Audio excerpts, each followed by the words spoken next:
un premier cercle extrêmement important dans lequel la diaspora directement peut trouver une façon de s'intégrer.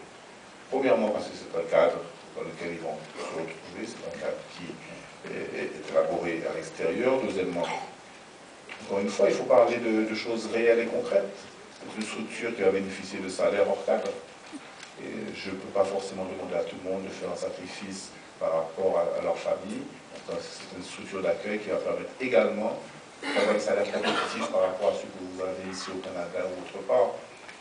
Moi, je crois que ces structures de coordination, ces secrétariats pour ces structures de coordination sont un espace sur lequel je pense qu'il faudra compter énormément sur la diaspora. Pour plusieurs raisons, non seulement parce que vous avez des compétences dans beaucoup de cas, mais également parce que la communauté internationale qui va mettre son argent se sortira, c'est peut-être triste, mais c'est une réalité aujourd'hui, peut-être plus en confiance, si elle sent qu'ici, il y aura une implication de la diaspora dans ces programmes-là. Vous savez d'ailleurs sûrement que dans les propositions qui ont été faites pour le sous-comité, il y aura une présence de la diaspora. À savoir comment vous allez entre vous décider comment on va élire et désigner cette présence, ça reste d'être un autre débat auquel je ne veux surtout pas participer. Mais il faut absolument que la diaspora soit représentée.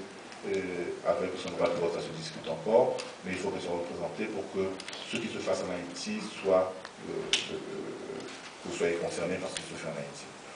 Donc encore une fois, avant de vous laisser, je ne vais certainement pas fermer ce colloque, cette conférence. Je ne suis qu'un invité qui a essayé de vous donner un peu la vision d'Haïti, haïtienne qui vient d'Haïti, qui est impliquée, qui est concernée.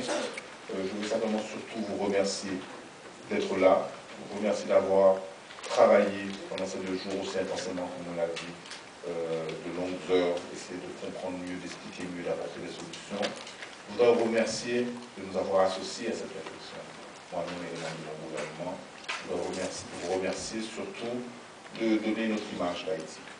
Une image sereine, une image d'un peuple qui veut s'en sortir, une image un peuple qui réfléchit sur les solutions pour s'en sortir. Et je remercie également tous ceux qui, même s'ils ne sont pas haïtiens de passeport ou de naissance, sont haïtiens de cœur, qui sont avec nous ici, qui nous ont accueillis au sein de cet amphithéâtre, qui nous ont accueillis dans leur pays et qui nous aident à mieux comprendre Haïti. Donc je remercie aussi le Canada et le Québec.